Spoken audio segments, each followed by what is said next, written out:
السلام علیکم ورحمۃ اللہ وبرکاتہ۔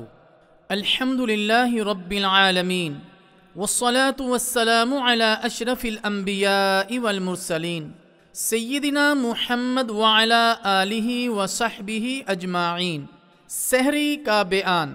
سحری سحر سے ہے اور اس کا وقت رات کا آخری حصہ جو صبح صادق سے پہلے کا وقت ہوتا ہے، اور سحری اس کھانے کو کہتے ہیں جو روزے دار صبح صادق سے پہلے کھاتا پیتا ہے، اور سحری کھانے میں برکت بھی ہے۔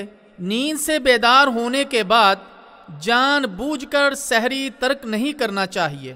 رسول اللہ صلی اللہ علیہ وسلم کا فرمان ہے، تسحروا فإن فی السحور برکہ۔ سحری کھایا کرو، اس میں برکت ہوتی ہے۔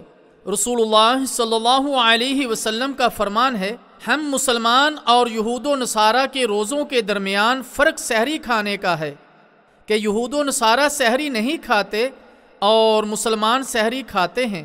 اللہ تعالیٰ کا فرمان ہے، وَكُلُوا وَاشْرَبُوا حَتَّى يَتَبَيَّنَ لَكُمُ الْخَيْطُ الْأَبْيَضُ مِنَ الْخَيْطِ الْأَسْوَدِ مِنَ الْفَجْرِ ثُمَّ أَتِمُّوا الصِّيَامَ إِلَى اللَّيْلِ۔ تم کھاتے پیتے رہو یہاں تک کہ صبح کا سفید دھاگا سیاہ دھاگے سے ظاہر ہو جائے، پھر رات تک روزے کو پورا کرو۔ آپ جانتے ہیں کہ صبح صادق فجر سے پہلے مشرق کی طرف سے ایک مرتبہ لمبی سفیدی اٹھتی ہوئی نظر آتی ہے، جس کے تھوڑی ہی دیر بعد اندھیرا چھا جاتا ہے۔ اس لمبی سفیدی کو صبح کاذب یعنی جھوٹی صبح کہتے ہیں، اس لیے کہ اس وقت رات کچھ باقی رہتی ہے، پھر اس طرف چوڑائی میں سفیدی شروع ہوتی ہے، اس کو صبح صادق یعنی سچی صبح کہتے ہیں۔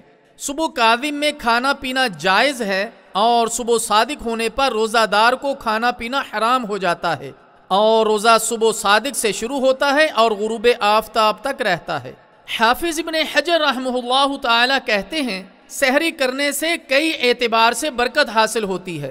اس میں اتباع سنت ہے، اہل کتاب کی مخالفت، اللہ تعالیٰ کی عبادت کے لیے معاونت، روزے کے دوران چستی، بھوک کی وجہ سے پیدا ہونے والی بد مزاجی سے بچاؤ، سحری کے وقت کوئی کھانا مانگے تو اسے کھانا دینے کا یا اپنے ساتھ بٹھا کر سحری کھلا دینے کا موقع ملتا ہے۔